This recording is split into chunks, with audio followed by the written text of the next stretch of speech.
Revision class YouTube ಚಾನಲಿಗೆ ಸ್ವಾಗತ. 2024 April ತಿಂಗಳ ಪ್ರಚಲಿತ ವಿದ್ಯಮಾನಗಳನ್ನು ನೋಡೋಣ.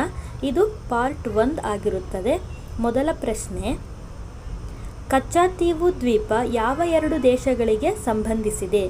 ಉತ್ತರ, ಭಾರತ ಮತ್ತು ಶ್ರೀಲಂಕಾ ದೇಶಗಳಿಗೆ ಸಂಬಂಧಪಟ್ಟಿದ್ದಾಗಿರುತ್ತದೆ. ಕಚ್ಚಾತೀವು ದ್ವೀಪ ಜನವಸತಿ ಇಲ್ಲದಿರುವ ದ್ವೀಪವಾಗಿದೆ. ಈ ದ್ವೀಪವು ಶ್ರೀಲಂಕಾದ ನೆಡುಂತೀವು ಮತ್ತು ಭಾರತದ ರಾಮೇಶ್ವರಂ ನಡುವೆ ಇದೆ. ಇದು ಇತ್ತೀಚಿನ ಸುದ್ದಿಗಳಲ್ಲಿ ಪ್ರಮುಖವಾದಂತಹ ವಿಷಯವಾಗಿರುತ್ತದೆ. ಕಚ್ಚಾತೀವು ಪಾಕ್ ಜಲಸಂಧಿಯಲ್ಲಿ ಜನವಸತಿ ಇಲ್ಲದ ಸಮುದ್ರ ತೀರದ ದ್ವೀಪವಾಗಿದೆ. ಸದ್ಯಕ್ಕೆ ಶ್ರೀಲಂಕಾದ ನಿಯಂತ್ರಣದಲ್ಲಿದೆ. ಇಲ್ಲಿ ಪ್ರತಿ ವರ್ಷ ಸೇಂಟ್ ಆಂಥೋನಿ ಉತ್ಸವ ನಡೆಯುತ್ತದೆ. ಇಲ್ಲಿ ಭಾರತ ಮತ್ತು ಶ್ರೀಲಂಕಾದ ಮೀನುಗಾರರು ಆಚರಿಸುವಂತಹ ಹಬ್ಬ ಆಗಿರುತ್ತದೆ ಸೇಂಟ್ ಆಂಥೋನಿ ಉತ್ಸವ. ಕೊಡೈಕೆನಾಲ್ ಸೌರ ವೀಕ್ಷಣಾಲಯ ಯಾವ ರಾಜ್ಯದಲ್ಲಿದೆ? ತಮಿಳುನಾಡು.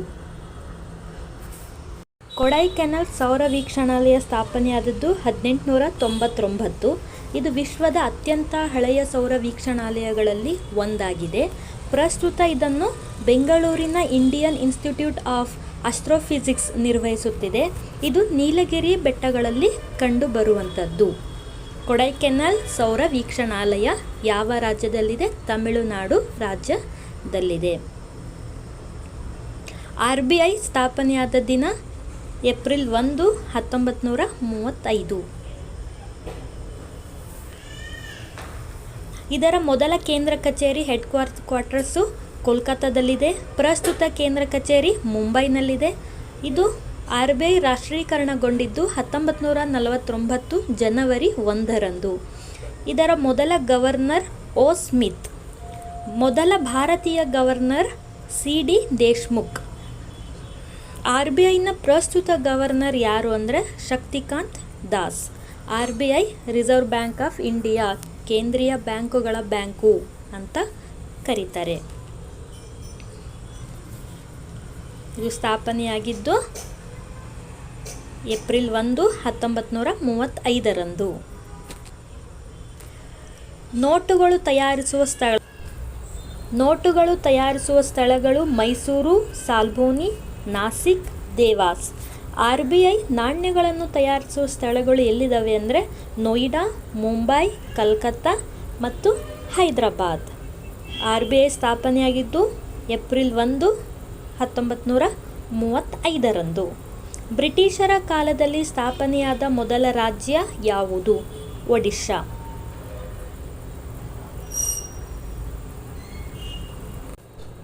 ಒಡಿಶಾ ರಾಜ್ಯವು ಏಪ್ರಿಲ್ 1, 1936ರಲ್ಲಿ ಸ್ಥಾಪನೆಯಾಯಿತು. ಇದು ಭಾಷಾವಾರು ಆಧಾರದ ಮೇಲೆ ಪ್ರತ್ಯೇಕ ರಾಜ್ಯ ರಚನೆ ಆಯಿತು.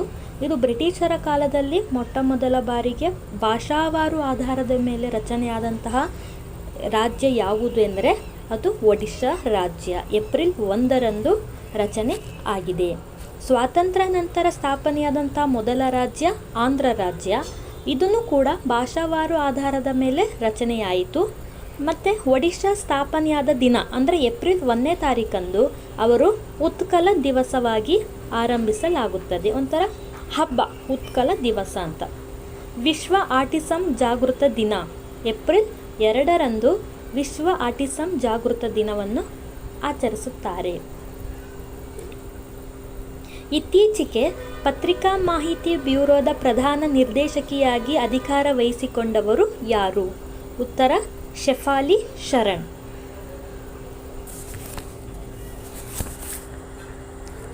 ಶ್ರೀ ಮುನೀಶ್ ದೇಸಾಯಿಯವರ ನಿವೃತ್ತಿಯ ನಂತರ ಏಪ್ರಿಲ್ 1ರಂದು ಶೆಫಾಲಿ ಶರಣ್ ಅವರು ಅಧಿಕಾರ ಸ್ವೀಕಾರ ಮಾಡ್ತಾರೆ. ಇತ್ತೀಚೆಗೆ ಅಂತಾರಾಷ್ಟ್ರೀಯ ಸಂಸ್ಕೃತಿ ಪ್ರಶಸ್ತಿ 2024 ಯಾರಿಗೆ ನೀಡಲಾಗಿದೆ? ಉತ್ತರ, ಮೀನಾ ಚರಂದ್. ಟ್ಯಾಂಟಲಮ್ ಎಂಬ ಅಪರೂಪದ ಲೋಹವನ್ನು ಇತ್ತೀಚೆಗೆ ಯಾವ ನದಿಯಲ್ಲಿ ಕಂಡು ಹಿಡಿಯಲಾಗಿದೆ? ಉತ್ತರ, ಸಟ್ಲೇಜ್ ನದಿ.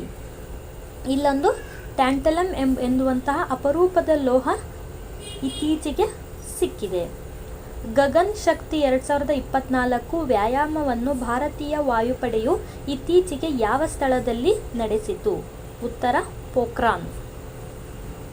ಯೂತ್ ವರ್ಲ್ಡ್ ಬಾಕ್ಸಿಂಗ್ ಕಪ್ 2024 ಅತಿ ಹೆಚ್ಚು ಪದಕ ಗೆದ್ದ ದೇಶ ರಷ್ಯಾ ದೇಶ. ಇದು ನಡೆದಂತಹ ಸ್ಥಳ ಎಲ್ಲಿ ಅಂತಂದರೆ ಮಾಂಟೆನೆಗ್ರೊದ ಬುಡ್ವಾದಲ್ಲಿ. ಇದು ಮೊದಲ ದೇಶ ರಷ್ಯಾ, ಹೆಚ್ಚು ಪದಕ ಗೆದ್ದುಕೊಂಡಂತಹ ದೇಶ. ಎರಡನೇ ದೇಶ ಭಾರತ, ಮೂರನೇ ದೇಶ ಪೋಲೆಂಡ್. ಭಾರತದ ನಿಖಿತಾ ಚಂದ್ ಅವರಿಗೆ ಪಂದ್ಯಾವಳಿಯ ಅತ್ಯುತ್ತಮ ಮಹಿಳಾ ಬಾಕ್ಸರ್ ಪ್ರಶಸ್ತಿ ಕೂಡ ಲಭಿಸಿದೆ. ಇವರು ಭಾರತದವರು, ನಿಖಿತಾ ಚಂದ್. ಇತ್ತೀಚೆಗೆ ಸುದ್ದಿಯಲ್ಲಿ ಕಂಡುಬಂದಿರುವ ಕುಂಭಂ ಕಣಿವೆ ಯಾವ ರಾಜ್ಯದಲ್ಲಿ ಇದೆ? ಉತ್ತರ ತಮಿಳುನಾಡು. ತಮಿಳುನಾಡು ಕುಂಭಂ ಕಣಿವೆ. ಇತ್ತೀಚೆಗೆ ಭಾರತದ ರಾಷ್ಟ್ರಪತಿಗಳು ಕ್ಯಾನ್ಸರ್ಗಾಗಿ ಭಾರತದ ಮೊದಲ ಸ್ವದೇಶಿ ವಂಶವಾಹಿ ಚಿಕಿತ್ಸೆಯನ್ನು ಯಾವ ಸ್ಥಳದಲ್ಲಿ ಪ್ರಾರಂಭಿಸಿದರು? ಉತ್ತರ IIT Bombay. Great Indian bustard ಯಾವ ರಾಜ್ಯದ ಪಕ್ಷಿ? ಇದು ರಾಜಸ್ಥಾನ ರಾಜ್ಯದ ಪಕ್ಷಿಯಾಗಿದೆ. ಗ್ರೇಟ್ ಇಂಡಿಯನ್ ಬಸ್ಟರ್ಡ್ ರಾಜಸ್ಥಾನ ಇದೊಂದು ಪಕ್ಷಿ. ಈ ಪಕ್ಷಿ ಹೆಚ್ಚಾಗಿ ರಾಜಸ್ಥಾನ ಮತ್ತು ಗುಜರಾತ್ನಲ್ಲಿ ಕಂಡುಬರುತ್ತದೆ. ಇವೆರಡೇ ರಾಜ್ಯದಲ್ಲಿ ಕಂಡುಬರೋದಿಲ್ಲ, ಹೆಚ್ಚಾಗಿ ಈ ರಾಜ್ಯದಲ್ಲಿ ಕಂಡುಬರುತ್ತದೆ. ಇತ್ತೀಚೆಗೆ ಸುದ್ದಿಯಲ್ಲಿ ಕಂಡುಬಂದಿರುವ ಅಹೋಬಿಲಂ ದೇಗುಲ ಯಾವ ರಾಜ್ಯದಲ್ಲಿದೆ? ಉತ್ತರ ಆಂಧ್ರ ಪ್ರದೇಶ.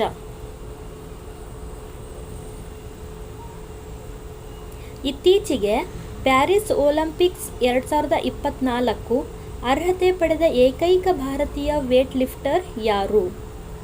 ಉತ್ತರ ಮೀರಾಬಾಯಿ ಚಾನು. ಇತ್ತೀಚೆಗೆ ಸುದ್ದಿಯಲ್ಲಿ ಕಂಡುಬಂದಿರುವ ಪಾಪಿಕೊಂಡ ರಾಷ್ಟ್ರೀಯ ಉದ್ಯಾನವನವು ಯಾವ ರಾಜ್ಯದಲ್ಲಿದೆ? ಆಂಧ್ರ ಪ್ರದೇಶ. ಆಂಧ್ರ ಪ್ರದೇಶ ಪಾಪಿಕೊಂಡ ರಾಷ್ಟ್ರೀಯ ಉದ್ಯಾನವನ. ಪ್ರತಿ ವರ್ಷ ಏಪ್ರಿಲ್ 5ರಂದು ರಾಷ್ಟ್ರೀಯ ಕಡಲ ದಿನ ಎಂದು ಆಚರಿಸುತ್ತೇವೆ. 2024ರ ಧ್ಯೇಯವಾಕ್ಯ ಭವಿಷ್ಯದ ನ್ಯಾವಿಗೇಟಿಂಗ್ ಸುರಕ್ಷತೆ ಮೊದಲು. ನ್ಯಾವಿಗೇಟಿಂಗ್ ದ ಫ್ಯೂಚರ್ ಸೇಫ್ಟಿ ಫಸ್ಟ್. ಇತ್ತೀಚೆಗೆ ಸುದ್ದಿಯಲ್ಲಿ ಕಂಡುಬಂದಿರುವ ಸನ್ನತಿ ಬೌದ್ಧಿಸ್ಟ್ ಸೈಟ್ ಯಾವ ರಾಜ್ಯದಲ್ಲಿದೆ? ಉತ್ತರ ಕರ್ನಾಟಕ. ಗುಲ್ಬರ್ಗ ಅಂದರೆ ಕಲಬುರಗಿ ಜಿಲ್ಲೆಯ ಕನಗನಹಳ್ಳಿಯ ಬಳಿ ಭೀಮಾ ನದಿಯ ಪಕ್ಕದಲ್ಲಿದೆ. ಇದು ಚಂದ್ರಲಾ ಪರಮೇಶ್ವರಿ ದೇವಸ್ಥಾನಕ್ಕೆ ಹೆಸರುವಾಸಿಯಾಗಿದೆ. 2024 ಭಾರತ ರತ್ನ ಪ್ರಶಸ್ತಿಯನ್ನು ಘೋಷಣೆ ಮಾಡಲಾಗಿದೆ. ಈ ವರ್ಷ ಅಂದರೆ 2024ರಲ್ಲಿ 5 ಜನರಿಗೆ ಕೊಡಲಾಗಿದೆ. 5 ಜನರು ಯಾರೆಂದರೆ ಮಾಜಿ ಪ್ರಧಾನಿ PV ನರಸಿಂಹರಾವ್, ಚೌಧರಿ ಚರಣ್ ಸಿಂಗ್, ಕೃಷಿ ವಿಜ್ಞಾನಿ MS ಸ್ವಾಮಿನಾಥನ್, LK ಅಡ್ವಾಣಿ, ಬಿಹಾರದ ಮಾಜಿ CM ಕರ್ಪೂರಿ ಠಾಕರ್. ಈ 5 ಜನರಿಗೆ ಭಾರತ ರತ್ನ ಪ್ರಶಸ್ತಿಯನ್ನು ಘೋಷಣೆ ಮಾಡಲಾಗಿದೆ. ಯಾರ ಜನ್ಮದಿನವನ್ನು ಭಾರತದಲ್ಲಿ ಸಮಾನತೆ ದಿನವಾಗಿ ಆಚರಿಸಲಾಗುತ್ತದೆ? ಡಾಕ್ಟರ್ ಬಾಬು ಜಗಜೀವನ್ ರಾಮ್. ಇವರ ಜನ್ಮದಿನ ಯಾವಾಗಂದರೆ ಏಪ್ರಿಲ್ 5ರಂದು. ಇದು ಇವರ ಅಂದರೆ 2024 ಏಪ್ರಿಲ್ 5 ಇದು ಅವರ 116ನೇ ಜನ್ಮ ದಿನಾಚರಣೆ ಆಗಿದೆ. ಇವರ ಸ್ಮಾರಕದ ಹೆಸರು ಸಮತಾ ಸ್ಥಳ. ಈ ವಿಡಿಯೋ ವೀಕ್ಷಿಸಿದ್ದಕ್ಕಾಗಿ ಧನ್ಯವಾದಗಳು.